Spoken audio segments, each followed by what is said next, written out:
Hey daddies, bring your dragons, let's go to deep space, yeah. Hey daddies, bring your dragons, let's go to deep space.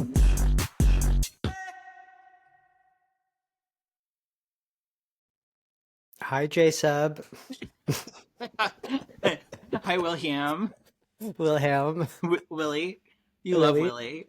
I hate Willie. I don't mind Willard. Willard? That's like Yeah. a completely different name.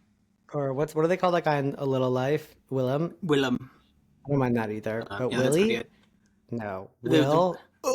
I was gonna say the way I've seen you bristle at someone thinking that thinking they're good enough friends to call you Will. The nerve people have to call me Will, it's astounding, honestly. It's audacious. The audacity is insane. No, The audacity? I feel similarly about Jake. Like, my family sometimes calls me Jake, and that's okay, but, like, that is not. Also, what's funny is I was gonna say a lot of straight guys call me Will, just like imagine a lot of straight guys call you Jake. Yeah, just like, assume that they can be buds. Yeah, I'm like, I'm not your bud, bro. No, not. It's also like two of us, like it's such a gay. It's like who has like full names like William and Jacob, like either a 5-year-old boy or a 35-year-old gay man. Anyone in between just goes to Will or Jake. Yeah, it's so true. Can you imagine if we were Will and Jake? That would be so gross. Awful. That's in an alternate universe, there are heterosexual versions of us that have a podcast about science fiction and fantasy hosted by Jake and Will. What is it called? Like Swords, Tavern Wenches, and Intergalactic Babes with Jake and Will. Boobs blasters. Boobs blasters and bikini body armor. Anyway, Jake and Will. But since we are gay, we're recording on a holiday weekend of sorts. And that Lady Gaga released her new hit album. I think the daylight savings time. Well, it's both. It's both. But Lady Gaga released her new album Mayhem on Friday. Have you listened? I listened to it one day. I downloaded the whole album onto my Swim-P3 player, and I listened to it while swimming all the way through.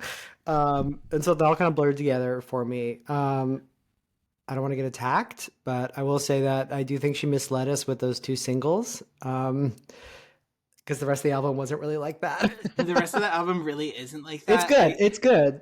It's good, but like, what am I putting on the most? Abracadabra. I mean, honestly, Disease. it was giving, what's her name? Allie from A Star Is Born? Yeah.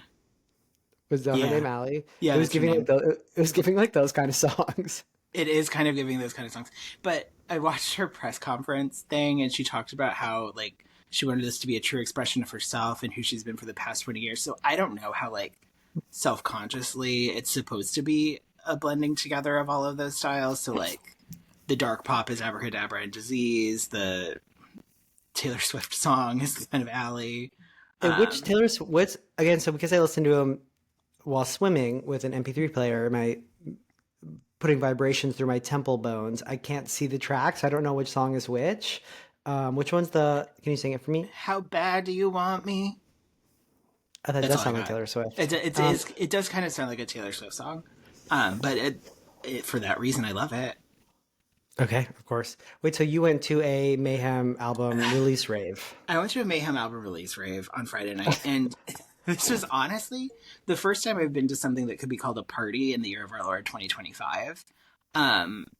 I've like been out to dinners, been out to drinks, but I haven't been like out partying, and I forgot the way it just like completely can wreck everything. In what way? In the self-destructive urge to drink too much. I mean, I go to like a party and I'm now hungover for 4 days. It's horrible.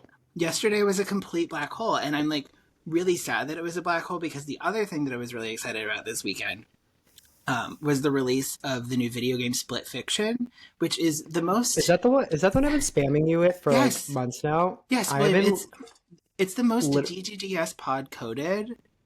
Oh, also, hi, welcome to Dragon's Daddy's Deep Space. Oh, welcome to Blasters, Babes, and Big Old Space Titties with Jake and Will. I've been spamming you with that video because I don't play video games, so like oftentimes Jacob will, and I'll be like, you need to tell me all about it. I've been spamming you through that, I think, since before DDDS existed. It's true. So I'll describe it for the uninformed. So Hazelight Studios creates these co-op action games where you have What is that? co-op. I said co-op really funny the first time I said it, but it's cooperative where you have to have a second player. And instead of being in competition with each other, you are together trying to get to the end of the level, the stage, whatever.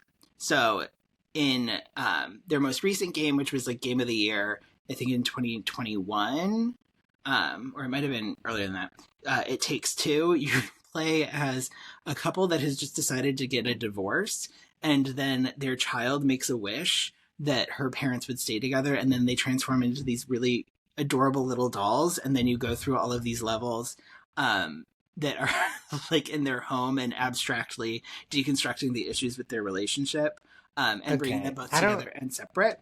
Okay, I don't know about that. It's really good. But so then this new one, Split Fiction, which just came out, it's available on PlayStation, Xbox, and PC. You play as these two writers, Mio and Zoe, who are going to this big meeting that they have with a publisher. They're both really unsuccessful writers, but they have like all of these stories that they've been working on. And they go to this publisher's meeting, and the publisher is like, okay, you're going to get to go in these machines, and we're going to assess the quality of your stories. Mio has an issue with like going into a machine. She gets in a fight with the people, and then she ends up also in Zoe's machine with her. So they are both two people in one of these machines, and you learn that what the company is trying to do is like extract all of the stories from their brains. Yeah, it's like an AI metaphor, obviously. Love. And Mia writes science fiction, Zoe writes fantasy. They don't know each other before, but what they do is they have to cooperatively get through this like really rapid succession of different fantasy and sci-fi worlds in order to get out of the machine. Of their devising, right? Yeah, of their own creation. And it alternates sci-fi world, fantasy world, sci-fi world? So far as I've played, I only played like 2 hours on Friday night before I wrecked yesterday and like was too dizzy to play video games. Is it good? It's really good. Okay, we need to do an interlude episode on it. We need to do an interlude episode on it. And if you get access to a PlayStation 5, we could play together? We could play together across the country. Really? Yeah. Okay, I need a PS5. Okay, I need to fast forward 2 years when we have ads so then I can get money to buy a PS5. I know. Wait, Jacob, are you on Twitch yet? I'm not on Twitch. You need to get on Twitch. I should get on Twitch. But like honestly, maybe in 2 years when we have a following. Honestly, video games are like a joy for me that I'm not particularly good at, but I spend a lot of time on them. Okay, well, I need to start. Maybe I'll start looking up like YouTube clips of people playing it maybe we can post it on the Instagram too because it looks really good. It looks like so freaking cool. It's really freaking cool. It's like a lot of platforming, but then like the game style changes a lot on you. What does platforming mean? So platforming is like Mario. You're jumping from a platform to another platform to get through a series of like increasing challenge. But then in the portion that I played, there was like a Dune inspired level where you're trying to get away from these sand sharks that you have to use a thumper to distract them with the sound by your partner, and then your other partner that's cool. Across. Or the most recent thing that I did before we had to quit was you play as two pigs, and one of the pigs has like a slinky in them and can like extend up, and the other one has farting powers and can extend horizontally its jump. Okay. So you just have to like adapt to all these like new mechanisms constantly and then talk to each other about how to coordinate your disparate powers to get through the level. But do you play as just one of them? Like, so is the other one a computer? I was playing as Mio. Connor was playing as Zoe. Mio's into science fiction. Zoe is into fantasy. Amazing. That's literally us in a video game form. It's us in a video game. Two female writers. Sucked into a machine together. Wait, so you did a Dune world. What did you? Was that the sci-fi one? Well, the first sci-fi one, you're like running across these battleships that are like you're running across the spaceships as they're in like a dogfight. Okay. Oh, fun! Like you're running on the surface of them. Yeah. Do you have like magnetic boots? Yeah, and then you can like switch gravity. You get like a blaster sword. At one point, I was steering a spaceship while Connor fired the gun. Oh, Yeah, that sounds fun. it's really fun, fast paced, never bored. Okay, well, we're gonna need to do a whole episode on that.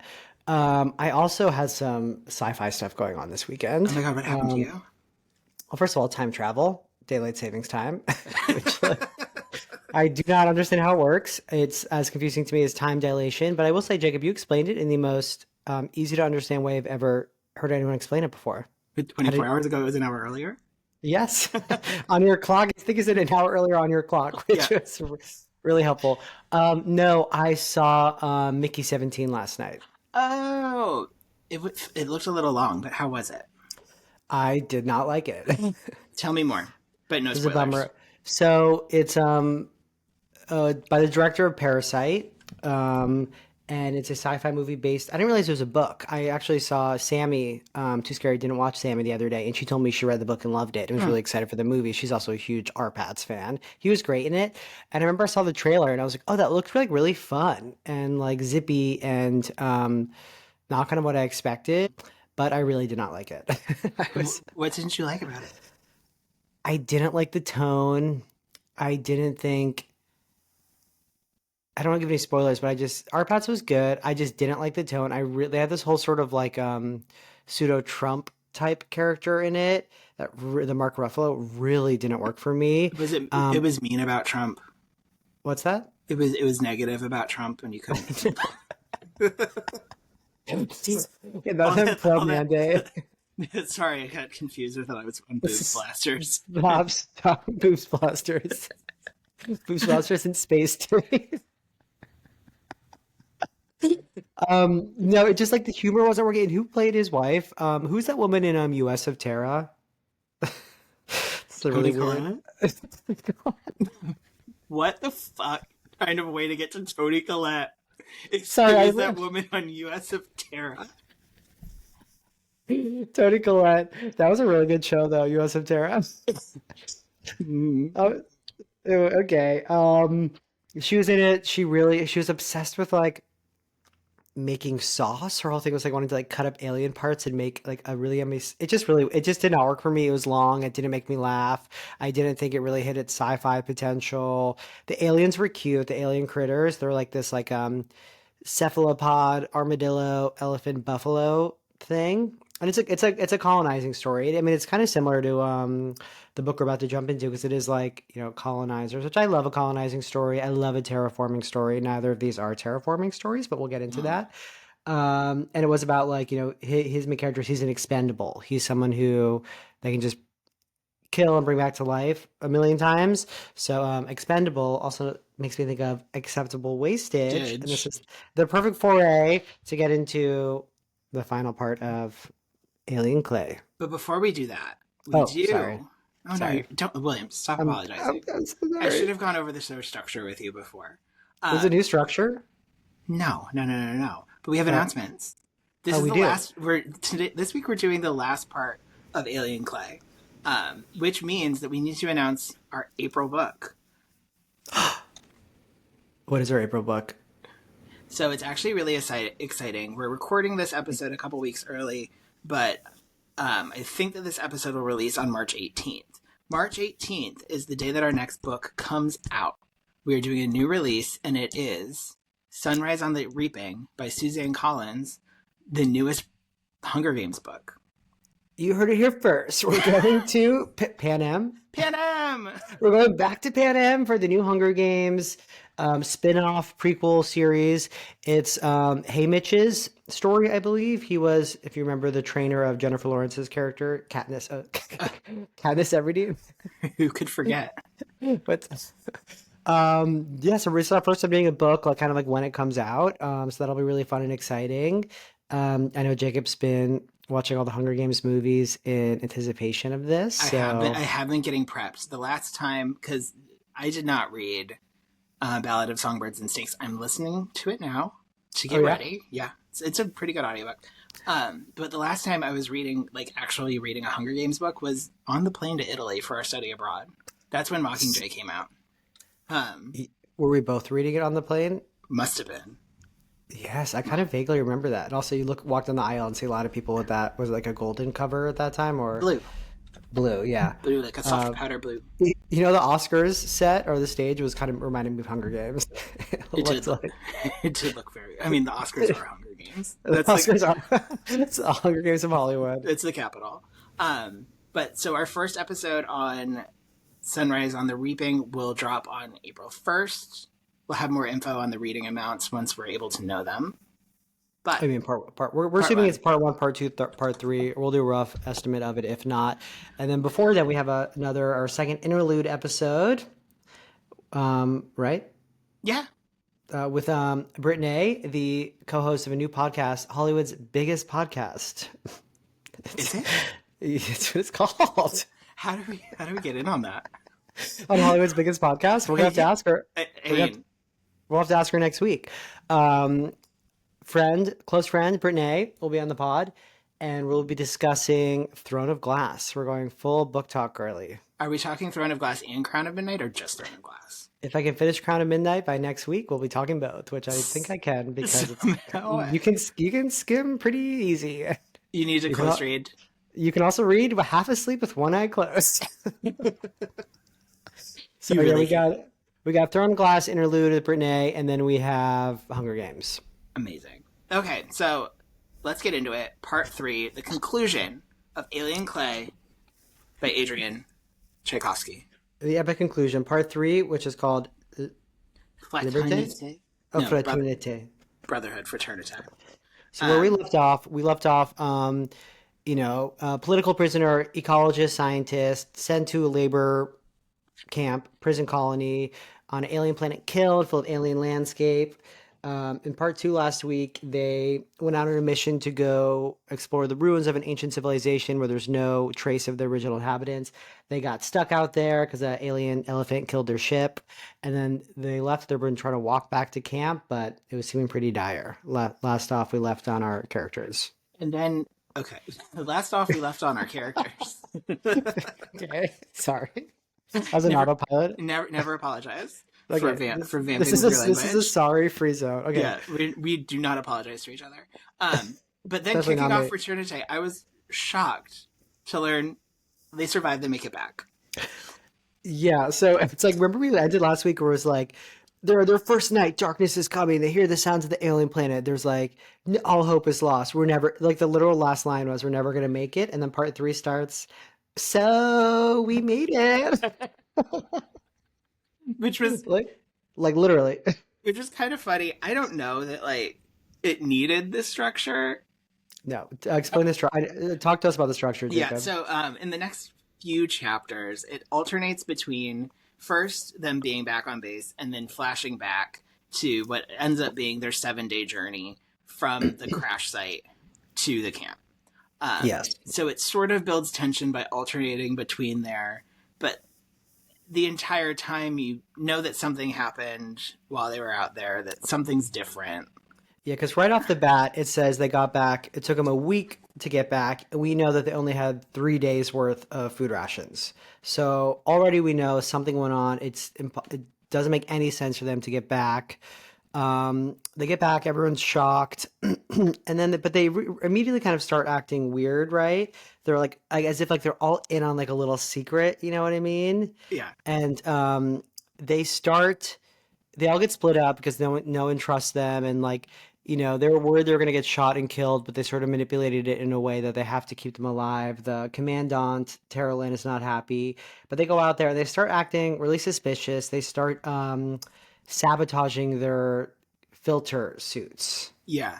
And I wrote down, something has changed within them. Stop. Something is not the same. Did you write that? Did you write that down? You can't say I mean, it. literally, that's it. That's literally it. Yeah, they start like ripping, like they're like, where we can sabotage, we can like rip like behind the knees, and it seems like they're already trying to either intentionally contaminate themselves or at least just expose themselves to the kiln, biosphere, air. And then so we kind of have this dual structure, but then also that lasts not that long. Then we just jump back and get the full week in one big go. Yeah, pretty much. So like after like something has changed within them, they're not the same. We flash back to the first day of the march. They sit on a rock. that They turns sit out on to a be a crab. they sit on a rock, but it's not a rock. It's a boulder crab. And you know what that made me think of? No. Stormlight Archive. Oh, chasm fiends. Thousand Fiends, those other crab critters, Brandon Sanderson, Stormlight. Yeah, so they're hiking, they're tired, they're running out of food, and they find a clearing with like a perfect boulder in the middle, and they lean against it, and it sticks up on crab legs. A bunch of little eyes come out, look all around them. They're like, oh shit, that's not a boulder, that's a boulder crab. And they talk about meeting they, talk about like the disgusting jungles they're walking through, weird alien growths, weird alien worms, and they all kind of start acting a little different. They start to get really like vulnerable, raw, and real with each other, talking about like their past crimes, their past like Yeah, issues. it gets real. It gets really real. Really, They really, start really real. they all open up about what got them sent to jail in the first place. One person's like, "Yeah, I killed a bunch of people, and it felt so good." And they're like, "Girl, that's okay. Let it out." Like, "Yes, Mama." They're doing kumbaya around the campfire. Yeah, totally. I mean, Ilmus even like confesses that they ratted out Daghdev, and they're kind of the reason that Daghdev got sent on this Yeah, whole thing. And yeah. The whole time, Ilmis is being like, "You're the one who betrayed us. You betrayed us," and she's like, "No, they betrayed everyone, and or at least betrayed Daghdev, and Daghdev on Earth, on Earth. I yeah, got them sent to prison." And Daghdev is fine with it. He comes from a place of openness and acceptance. something's going on here. Something's going on. So, and then the author narrator, I should say, starts using this strange language to discuss people changing. Like first Ilmus goes native, essentially goes wild, starts babbling. This is what they all refer. And they're like, after a couple of days outside in the kiln, wild. So what happens is people start to go crazy. They froth at the mouth. They go crazy. They start acting like Rasmussen in the tank back at the camp. And so they start worried it's going to happen. And so first it strikes Ilmus. It does. And there's this other like recurring theme that keeps coming up. I would say like where section 2 was really economic, this is a lot more religious. Like Daghdev starts to portray himself as like a Christ figure. Yes, he does. Which is really interesting, especially when we get to like where it all ends up. Well, let's go back. So they're in the wilds. Ilmus is coming down with the kiln fever, the kiln fungus. It gets really sick with that kilnish fever, and they start frothing at the mouth, going crazy, weak. They're all like, they don't have much longer. This is the end for them. And then it gets really dire, and then Ilmus just sort of snaps out of it. Yeah, they wake up and they're fine. And like as the whole like party of them starts to devolve into the badness, Daghdev starts to do a lot of contemplation about like what is like the question that he asks is what is the base unit of kiln life? So like where on Earth it would be the organism, but what is the base unit here when the organisms as we see them seem to be comprised of multiple creatures? And he starts to theorize that kilnish life doesn't centralize in an organism. So like I didn't know what that meant. So I think that what it means is that so we earth creatures are all basically constructed around a brain. We have this complex brain that helps us synthesize information and react to the world around us. What he's saying on Kiln is that they don't have these central brain structures per organism, that the control mechanism exists throughout the entire creature. Okay, so it's not top down, it's all around. Yeah, it's like okay. Yeah, I mean, this narrator does kind of say the same thing about 1,000 times, like 1,000 different ways. I mean, I don't get it, but I also get it. But that's also true of the entire book. But let's not get ahead of ourselves. So the whole party. Oh, sorry. Yeah, I was gonna say, and then when Ilmus gets better, what Daghdev says about them is that it's as though what they've gone through was a pupation, and they carry vast invisible wings of 100 unseeable colors. So it's like they go through this crazy period where they're foaming at the mouth, they're not making any sense, their plan had been to hit them over the head, but they've had this like extreme empathy breakthrough with each other where they're not going to do that to each other to eat the food. And when they get through that like gestation, pupation, whatever, they are somehow the same and more than they were before. Yes, it's all a little frou-frou and vague, but you get the sense that they need to get infected to then get past it to then come out on the other side. And you get the sense that Rasmussen, the scientist in the tank at the at camp, you get the sense that she never got to get to the point where she was able to get past it, and that she's, you think of her just kind of stuck in that in between phase. But they all get sick one by one. Clem, I think, is the holdout, right? Kiev. Clem is already Okay, dead. Kiev is Clem. the expedition leader. Keeve. Oh, Keeve is hot. Keeve's the daddy. Yeah. Keeve, and then after that, there's almost this sense of like calmness around them, and kind of like confidence and calmness and togetherness. And they keep going, and they're like, Keeve knows where they're going. He almost has an innate sense. And then they keep going to all these different clearings, and each clearing has one of those boulder crabs in the middle. And then it seems like all of a sudden too, after this, Daghdev has just this innate understanding of kiln life, including these Yes. crabs. Yes. And the crab part, this I did not fully understand.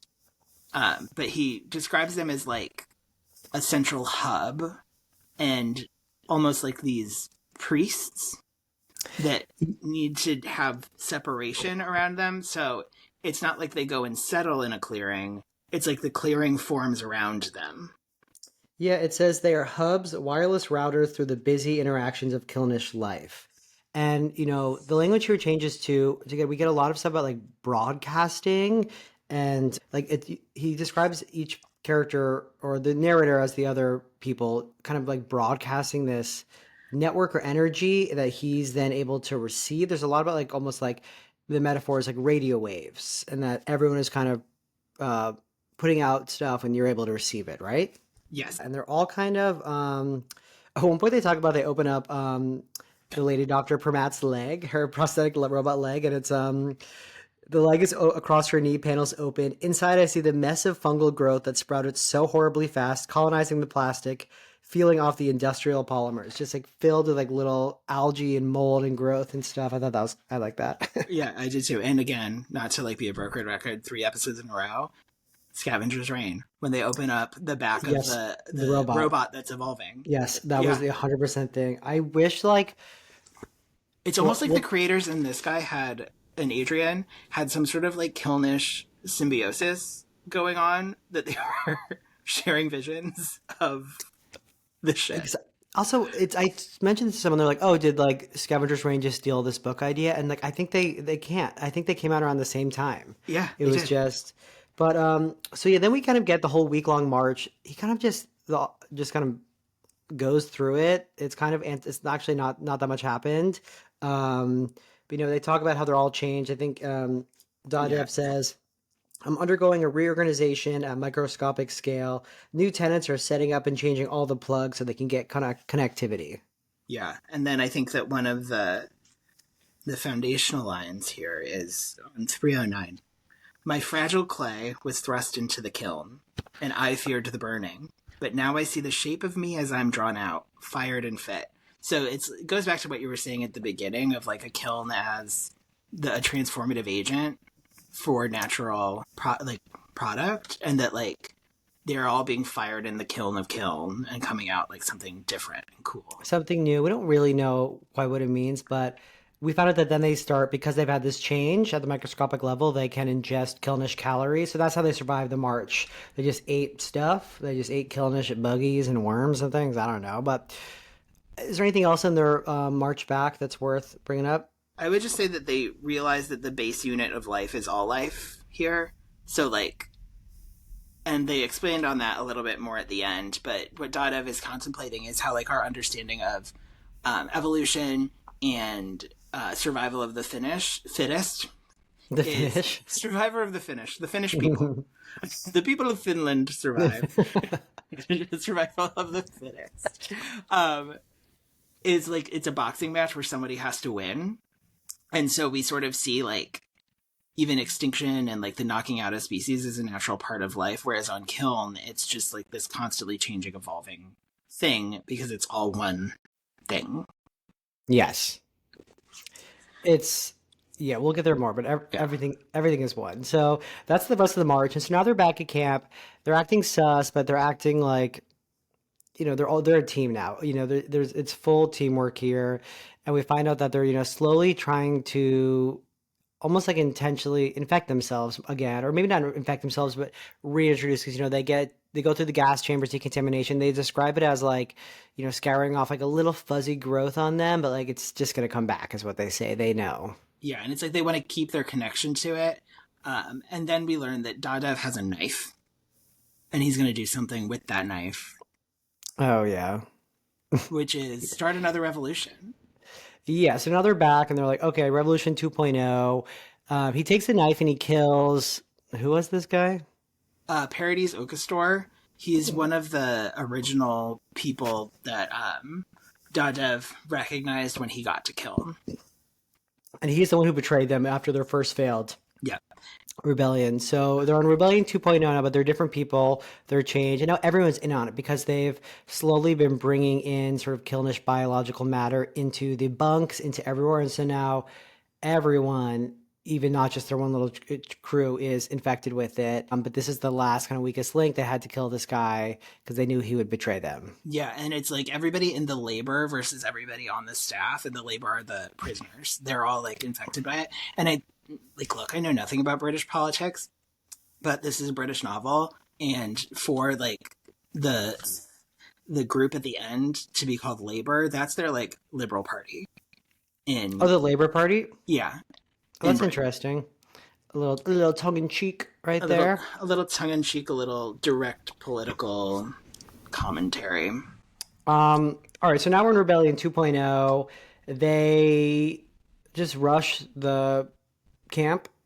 It doesn't seem to be like that much more thoroughly plotted than Rebellion 1.0, but because they coordinate differently and they have this like, it's not a hive mind. He's very direct that they do not have a hive mind, but they have some sort of like increased coordinated ability to feel what other people are feeling when they reach out for it. Yes, they're all linked. It's not quite telepathy. It's not even really near telepathy, but it's just sort of like some sort of linkage, connection. It's all very vague and not really direct, but it's kind of like we can't understand. This is like it makes 100% sense to Daghdev, not really to us. And they talk about how this revolution is going to be different than poor Clemmy's revolution, because Clemmy was just trying to take down the top dog and take over and recreate it, but they're saying we're not doing that. We're different.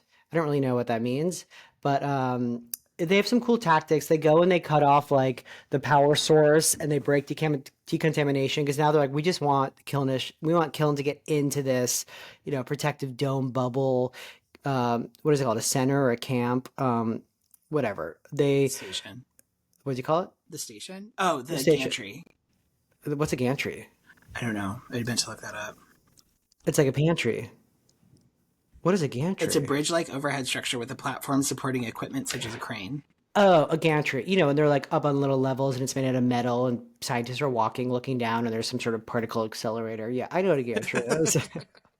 So, yeah, they go to 3D print guns, but they realize that the 3D printer is broken. So then they 3D print these giant slabs to just kind of make a, what's it called? And you like hunker down and you like... A barricade? Yeah, but they're like planning on like just hiding in this barricade indefinitely. I don't know. Like a siege? Sure. So they're hunkering down. The security force is trying to sniper them, and then they send out the new evil doctor, the kind of replacement for Pramat, down to go talk to them. Yeah, Dr. Vesican, he's the head of archaeology, so he's not concerned with like the biology of everything. He's been really keen on getting the writing and understanding what the writing on the kiln buildings are.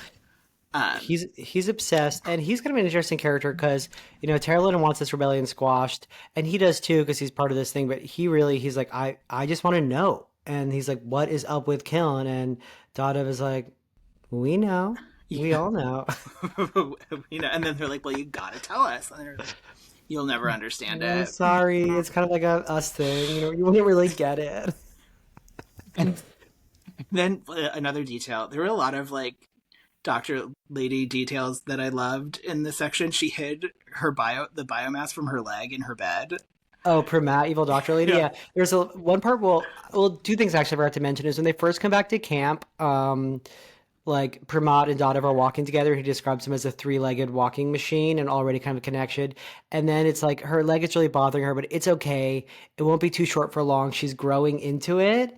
And then another time it's like every time they come out, she comes out with her prosthetic leg is zero point 0.5 kilos heavier than when she went out because she's just been stuffing it full of kiln stuff, spores and leaves and things. And then just so, because she still sleeps with the scientist, so in this rebellion, they go to grab her knowing that she's in on it, and they open up her room, and it's just filled with kiln stuff. She's smuggled in with her leg, Their which is prosthetic leg. growing back. And at one point, they're like, "How could you do this to us?" And she's like, "Well, I'm one of them now." And then shows that her knee has multiple joints, Yeah, that was just like mysteriously. her leg is just like it's growing back, and so she's obviously one of them now. She's one of the Kilny rebellion. Yeah. Um, And then and so Daghdev gets shot thrice, which he's yeah, very cavalier about. I didn't really get also their tactics here. What was their goal? Kind of what was their plan? But he's like he's like I'm not an individual anymore. I'm a unit. We are all one. This is like a true because they now have understood the Kilnish philosophy, not just like the philosophy of life, but like the biochemical makeup of life, which are kind of the same thing. And so he doesn't really worry about himself as an individual. So he gets shot, and he's like, whatever. Whatever. They take him, they throw him in the cell next to Ilsa Rasmussen, who, from last time, she was like 100 years old, plus she was the first lady. The lady in the tank who writes the creepy Kilnish script with her poop. Her poop. She smells really bad. She's really creepy. They describe her as like the mad wife in the attic. I liked that. Uh-huh. And now they realize that she is someone who, as I kind of said earlier, had started undergoing this Kilnish metamorphosis transformation, but because she was put in this tank and disconnected from the biospores, the spores, the fungal, the aerial plankton, whatever it is that makes up the Kilnish biosphere, she was disconnected from that. She was never able to fully transition. Fully transitioned, and it's sort of like you can think of it as an addict being cut off from something that she wants. Like, she can't get the connection to Kiln, and there's still a lot of things living in her that crave and require that connection, which is what's keeping her alive. So he's in a medical bay. They kind of, they keep him alive because they want him as leverage. They're like, we'll kill, then I think the commandant, Terrelin, is like, we'll kill you. And he's like, they don't care if I die. Like, I'm not the leader. This is no hive mind. There is no queen ant. We are all one. Why did you make that face? That was a whole bullet. There are no queen ants. There are no queen ants. I mean, that was his like main point. He says it over and over again. Yeah. And then this is interesting because all of a sudden, the new doctor, the head of science, Veselkin, Vesikin. This is where he's like, I just want to know. And I do love, like, I think I said this, the trope of like scientists who they just want to know more than anything. Like, their allegiance is to knowledge over political allies, whatever. And so this is where the head of scientists breaks with Terrelin and is like, I will help you escape if you just tell me what is up with Kiln, because it is driving me crazy. So he takes this cutter and he cuts into the cell and gets Daghdev out. Then Daghdev gets the cutter and he cuts out Rasmussen. He's like, I'm not leaving it without my girl Rasmussen. Yeah, she needs to get connected back to her stuff. Then he and Rasmussen coordinate to take his tracker out, which felt like kind of completely unnecessary. I forgot he even had that tracker in him in the first place. I didn't understand. I remember when they first put the tracker in him, it was in his neck, and they could like loop his like 3D printed paper suit to it, but it just did not seem necessary to have them like whatever. Well, so they ended up using it to like give themselves time to explain to Vesikin what the whole thing is. This is the denouement of our mystery. What is a denouement? That's the resolution. Is that French? Yeah, but it's also like it's a narrative theory term. The denouement, the conclusion. It's like it means the tying together of strands.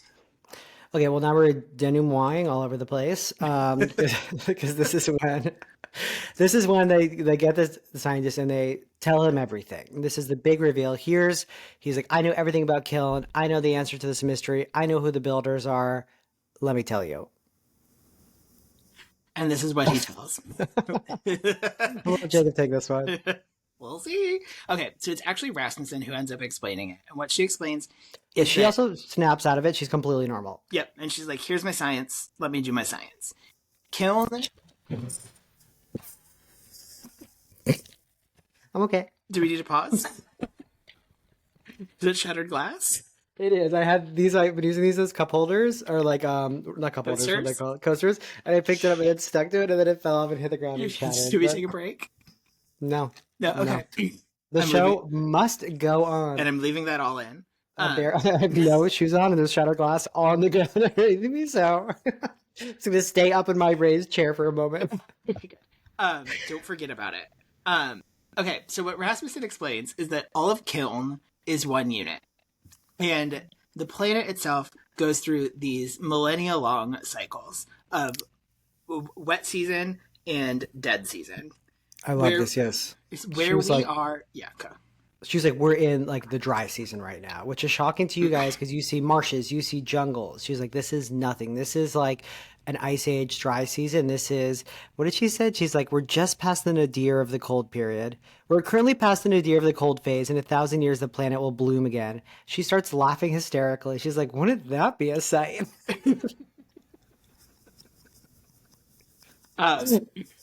But so there's all these so it like gets even crazier. There's all these like even more combinations as the planet enters its wet season or its fecund season. I love that word. Fecund. I know, it's so good. So sick. But as it enters the fecund period and all of the connections get established, the planet itself becomes a self-conscious single organism. Your And Gaia theory. my Gaia theory has come to life. Where the buildings then aren't like built in the way that we think of them. They're constructed by the planet as a memory receptacle because the life of Kiln doesn't have these complex brains until it is a full planet. And then it has this complex driving brain. Yeah, so they say every 1,000 years when the rains come, beautiful kind of language and imagery there, that the planet blooms and comes to life. And then when the planet comes to life, the builders come into existence. They say they're different every time. And then the new science guys, like that's impossible. Like I've seen these ruins. They're not, that happens to Earth, in humanity's history, but like they're not reinventing the wheel every time. That doesn't make any sense. And they're like, no, all the script is like, a repository of all the information they need to learn to become the builders again. And that, because we've seen all these creatures who are like jigsaw, they start using, they call them like jigsaw pieces in a box. When the world blooms, they reconnect, never the same way twice, but that's okay because they left notes from themselves from the last time. So that's the big reveal. That's the big reveal that they sort of hodgepodge together. And they also say that the ruins are leaving sandcastles. So every time the tide went out, so it would be able to rediscover them next time the waters rolled back. I mean, kind of beautiful idea. So you think that when like it becomes the cold season, the dry season, they break apart into their disparate parts, become worms or clawed umbrella things or little centipede flying bug things, and then again we'll just reconnect and become the builders again. Yeah.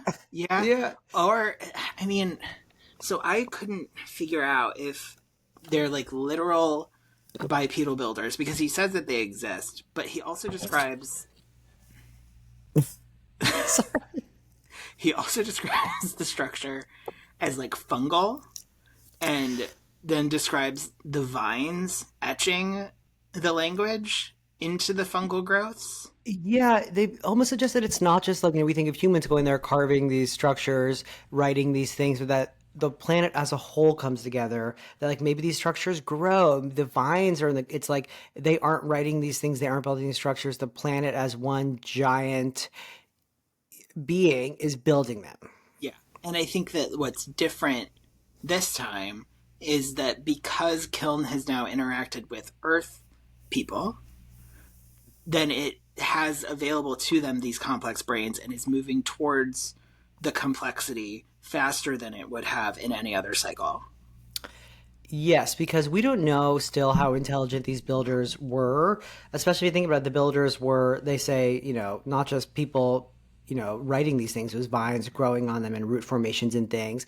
And I was kind of thinking of Pramat's Jenny Hanover, being cremated. I'm like, does it look like that? Because if it is jigsaw pieces coming together, is it possible that is what it looked like? Or I think it's what they're going to look like this time, but potentially because of the access to the Earth people, but not necessarily the way that it always has been. so yeah, now what they say is another next reveal or twist is that Daghdev is like, we are the builders. Yeah. We are like we know who the builders are because we are the new builders. And that they are now the dominant life force on the planet. No, it's they No, have the because most, that's the whole antithetical to the Kilnish way of yeah, life. it's that they My have the bad. most they have the most complex brains. They have complex brains. And so the kiln-ish like communal structure allows those brains to then be used in the commune in the same way that like Pramat thought to cross the river by beating the tree into solidity into the boat. They like the product of the brain can be used by all of Kiln now. It's all very frou-frou. It's all, I mean, there is a sense that like you can't get it because you're Earth, you're human, you don't understand. And even as a reader, when he describes, and he uses a multitude of metaphors and like Earth structuring through like finance or art or religion to make us kind of understand. But I mean, I get it enough. I mean, it's also kind of what you think it was going to be, if that makes sense. Yeah. Let's blaze through the plot and Let's then place. let's Okay, you're right. So then they tell the doctor, and he's kind of like, okay, like, I'm just like, that's it. cool. Yeah. And then I think this is now there's another shootout of some sort, right? Well, now the elephant's dad attacks. Oh, well, first before the elephant dad attack. Oh yeah, first the doctor, the new scientist is like, I think he takes off his mask and he's like, okay, you can't beat him, join them. And he's like, wait, do you guys have any superpowers? Oh wait, before that though, I think a security guard does attack Rasmussen, right? Yes, and I thought that this was really interesting. It's Suya, who's like a new character New introduced head of security. right at the end. Um, but they're also non-binary. Oh really? Yeah, which like they're and I don't know how to fully like put my finger on this, but I think that there's something in that collective pronoun that is interesting in the context of this book because like essentially what they're getting at is this like in the whole thing is that there's individuality on Kiln, but there's also the collective understanding and that they're in Kilnish life you can't separate the two. Well, I was thinking, because Ilmus was the first one to get kind of infected with the alien virus. And I was wondering if that is, I was like, is this because they're trans or non-binary? Are they already sort of an in-between figure? And is that why Kiln chose them? Yeah, and I don't know if that's like problematic. It's just I didn't. like, That's why. I That's why I didn't say. That's why I didn't say it. I was like, yeah, is and that like?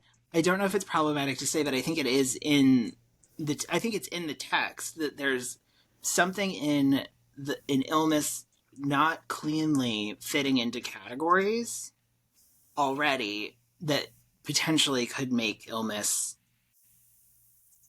already like more.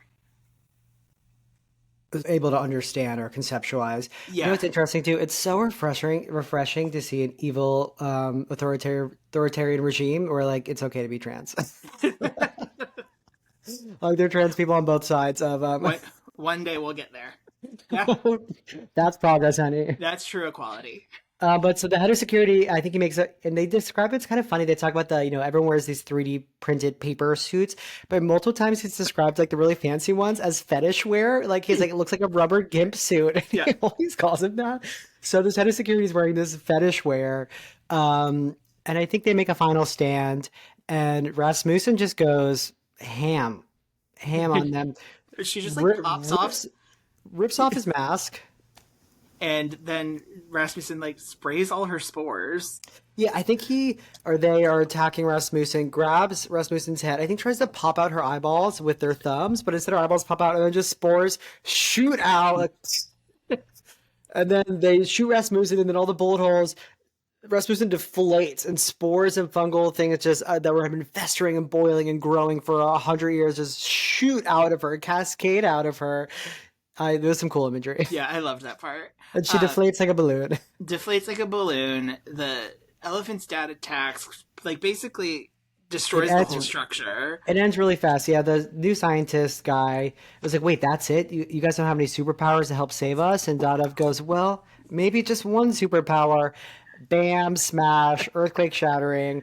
All these Kiln creatures come and come to their rescue and come to attack and save them. Yeah, and my favorite image of that is like he's describing the elephant's dad attacking. There's like these worms with razor leaves that are coming, and then you also have the doctor lady riding a stone crab, like she did at the end of their journey.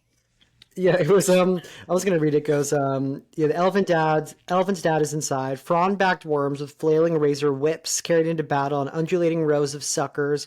Swarms of clawed umbrellas trailing tangles of barbed fishing line. Hunchbacked beetle things the size of a torso, maneuvering like little tanks and spitting out knuckles of stone with enough force to break bones. At the end of the fractured dome, stone crabs push their way out of the earth. Grappling with gantry supports, yeah, blah, blah, blah. It's just a big rush of animals with Pramat riding on her stone crab. Yeah. It reminded me of the end of the Chronicles of Narnia, The Lion, the Witch, and the Wardrobe, when the White Witch and Aslan's forces like attack at the end, and it's just like all the fantastical creatures. Didn't they describe her as looking like a druid, like a fantastical, like because she was holding, I think, like her crutch or something, and they said she looked like a fantastical druid. Oh yeah, like she's the druid queen, lurching atop her mighty steed and brandishing a staff like she's the druid queen of Kiln. And so the animals save them, and then the Terrelin, they basically like lock in his quarters to the end of time. They don't want him to come out and join in the life because he doesn't deserve it, and that's sort of his ending. And then, so the question is like, where do we go from here? We know that the spaceships are going to come with more prisoners. They're going to be bringing more staff. Terrelin was supposed to be cycling off of his commandantness, so there's going to be other people coming. What can they do? Then Pramat has the big idea that they have like great scientific minds. They're more coordinated than ever. They have the 3D printer. They have the ship that's locked in space. They are going to colonize Earth by sending a ship back to Earth with Kiln biomass, which is then, they think, potentially going to take over Earth as well. Yeah, it was a really rushed kind of almost like epilogue onto this story, because at first I was like, okay, they're gonna now just take over the planet, they'll take the new prisoners, and it seems once you get infected, you're not a risk, you're not a threat anymore, you become one of them. And I just thought they're gonna continue that and just live in these ruins and become the new Kilnish people. But they're taking a step further, where they're gonna sort of like pretend, Pramat's gonna pretend that she's still one of them, and this again is like a 2-paragraph long quick like plot summary at the end, that they're going to take the biomass back to Earth and kind of infect all of Earth with this alien ecology to make them all sort of like a kumbaya, peaceful utopia democracy, right? I mean, that's the goal, is that it would be like true equality with everybody coordinating for the good of everybody, of the one organism. Yeah, they all know each other. The whole thing is like now, like it's very biblical. They know each other, and once you know a person, you understand them, have empathy. You would never treat them differently. There's no hierarchy. Yeah, and then that's the end of Alien Play. What did you think, William? I learned a lot. I really loved about the book. I particularly loved part 2, the alien land. I did not love part 3, to be perfectly honest. When I was reading it, I thought that it might not be your favorite because it kind of pulled back from the aliens for the most part. It got a little armchair philosopher, little woo woo, and yeah, it did pull back. Like I said, I was so excited for the aliens to come into the camp, but it was really just like that one paragraph I read was it. I mean, I think it was really satisfying. I was wondering how he's going to wrap it all up, because there were so many big questions and stories and ideas and the builders, and it is sort of exactly what kind of how I expected it to end. Them becoming the builders, no real clear answers, the Gaia theory, but it all worked for me. I think it's a really cool book, and I'm really glad I read it because I would not have probably read this on my own. I'd probably give it like an 8 out of 10. I Would think it. you? I think it might be my first 5-star read of the year. You're Um, kidding. the ending. No, the ending really worked for me. I like that Okay, it's great. ambiguous. It's like hard to fully wrap your head around, kind of intentionally. You know, I'm a sucker for religious imagery. It really leans in there at the end. I think what's most interesting to me is like the juxtaposition of the mandate, which is like this the end point of humanity on humanity's terms, which is like bureaucracy, authoritarianism, um, ends up like stealing people from their essential humanity. They can't ask all the questions they want to. They can't come to their own conclusions about anything. It has to be dictated from above. To then this sort of like grassroots idea of understanding and belonging that the kiln structure is sort of juxtaposed with. And I loved the writing. I thought the writing was really strong. The writing, I mean, his use of like I said, metaphors to try to describe this Killinish life was really impressive and smooth in the tone. And I kind of realized it's a funny book because there isn't that much dialogue. I realized No. like it's a non-traditional book because it's really all just the narrator's point of view. I mean, there is dialogue, but there really isn't. It's kind of an atypical book in that sense. And At least the yeah, and the question that I'm like the other question that I'm left like wondering is the narration is really self-conscious. Like he talks about writing a book. He talks about writing. There was one point where he said that they were about to be shot, but right now they're at the shouting phase. That's just one letter off. And I'm like, okay, so we're like this is self-consciously constructed as a book, but what is that? what is this? Does this book exist in the world of the book? Yes. What is this writing? Because it's something. And if Daghdev is now in a place where he doesn't really have to write Right. to be understood, what is this book? Maybe it's like his log, like his logs. I don't know. Do you think this? So what's interesting? What I will say, I love like, yeah, there's a lot I really loved about this. I love the imagery. I love the world. I love how weird and bizarre and specific and unique it is, and the colors and the textures. I love that it's a standalone book, which is so rare in sci-fi. But I was going to ask, like, do you think there could be a sequel to this? I don't want a sequel. I want a 5 or 6 episode miniseries. You know what I was thinking is that I wish this was the plot of Alien Clay. You mean Scavenger's Reign? Sorry, Scavenger's Reign. It is the plot because Scavenger's Reign. We talked to this visually stunning, brilliant, the exact same as this. I didn't finish it, to be perfectly honest. It kind of lost me. It didn't really seem to have a plot, but like I would love to see those animators do this. Yeah, that would be really good. I was also thinking like it could be interesting too, like I mean, I guess if you sort of ignore their plan at the end to go to Earth, I was thinking like it would be cool if there was a sequel that was then set like 100 years later or something, or 1,000 years later, when people come to the planet and they're the builders and they're half Yeah. Kilnish. You know, this could even be like, I mean, Alien Clay or Scavenger's Reign. The plot of that, because that's about a spaceship crashing on this alien planet, could be like the sequel. You know what I mean? Like this could be season 1, and then Scavenger's Reign plot could literally be like season 2. Right, or we like flash forward 1,000, 2,000 years in the future. And then we've got we've got Earth and then Kiln as like these 2 separate organisms. If like the Kiln life like were to take off and like take over Earth, these 2 separate organisms, and then how are those 2 separate organisms different in the same? Yeah, and also thinking about like, yeah, because everything is, it's one drop of Earth onto the world of Kiln, but what would the reverse be like? One drop of Kiln onto the world of Earth. Like, what would that look like? Right. How would it change there is something a little, the alien virus of it all is a little like Well, I think that easy. You know what I'm saying? to think of it as an alien virus is easy, but I think that he's trying really hard to make sure that you don't. Okay. You know what I Okay. like? Yeah. It was all very vague, but I know I found it really impressive. Yeah, I would love a sequel set like 1,000 years later. I wonder if like 'cause I think his other series, Children of Time, is like an interconnected trilogy. That's the one with like the alien squids, right? Yeah. Are you going to read another one of his books? When I have time to read, which might be never. Which might be never. I mean, are you still reading Mistborn before bed? Yeah. I'm like halfway through that now. Okay. When did you finish Throne of Glass book 3? Yeah, I've read Throne of Glass books 1 and 2, the prequels, and book 3 Wait, when do you read the prequels? after book 2. We'll have to go over this on the pod.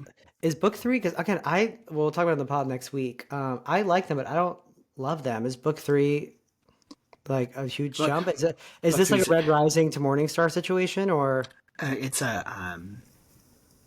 Throne of Glass to Heir of Fire situation. Okay. It's this is getting, you can't understand Kiln way of life because you're an Earthling? Well, I'm asking because I'm going to Florida next week, and I'm about to do my favorite thing ever, which is read on the beach for like 8 hours a Yeah. day. And so I need like a really good book, and I'm wondering if I should do Throne of Glass book 3. Yeah, but you have to read the prequels first. But Heir of Fire is like legit really good. Are the prequels like full length books? No, they're novellas, Okay, all I can do collected that. in one book called The Assassin's Blade, and they're pretty good. They're like better than the first 2 books, and then we really jump Okay. to Heir of Fire. Well, we will discuss this on our interlude episode next week. I might be recording from here. I might be recording from your same time zone in Florida. That'd be But great. you're gonna love Brittany. She's hysterical, and it's gonna be fun to have like a. I think the books she reads are like Fourth Wing, and this are like very book talky books. Do you know what I think could be fun for a Throne of Glass episode? What? We do our first drink along. Yes. I would love that. Personally, we've never drank on this podcast before. We've It's never hard to drank. do the time zone. We've been so What? sober on this podcast, but we're gonna have fruity drinks. I'm was like, what? manifesting it. I was gonna I was thinking about going to Hot Dog today, so I was like, maybe I should have a little like vodka soda while recording, but it is 1 p.m., so it's So we're like, still a little early. What drink do you think Selena Sardathian would drink? she gets drunk. Mead, wine. Mead. Too Scary Didn't Watch in their earlier episodes, they had like a cocktail theme to every movie they did. I think I was on a lost episode. The audio didn't work. Where I did that. No, I listened to your episode back when. Well, I was on 2. I listened to one of them. It. I also did that Gator movie. Where remember there's that hurricane. Crawl. Crawl. I did Crawl. I love that's that movie. That's the mythological missing episode because their audio was really bad. But we had like some sort of like green swampy drink. Back then they did a cocktail theme to each book. So that would be fun for interludes to get a little cocktail going. Honestly, what's perfect for Throne of Glass is a fizzy moon blood. The fizzy moon blood. Stop. Do not add me the fizzy moon blood. Add that to the lore. Already J sub. Oh wait, one more thing to say is that I was thinking about Joan Slawski about this Yeah. book, and I remember we talked about Avatar. I found the old syllabus for the class. It's really cool. I gotta show it to you. She talked about Avatar, and she talked about how she's like 3D movies are so stupid. 3D movies, except for Avatar, because the whole point is that you're all one. So it tries to make you feel like you're part of the movie, like you're all one. That's all I got. You're welcome. Thank you for that final thought. Fans, contemplate that. Contemplate that. Reach out to us on the socials at DDDSpod. Email us at ddspod@gmail.com. Please comment our Instagram. Also follow our TikTok. We only have 4 followers. Oh my god. That's really bad, Jacob. That's less than 5. It's true. And I think I follow it. Fuck. Okay, anyway, you guys have work to do. All right. We're off Love to you. read. Love Bye. you. Bye. Hey daddies, bring your dragons, let's go to deep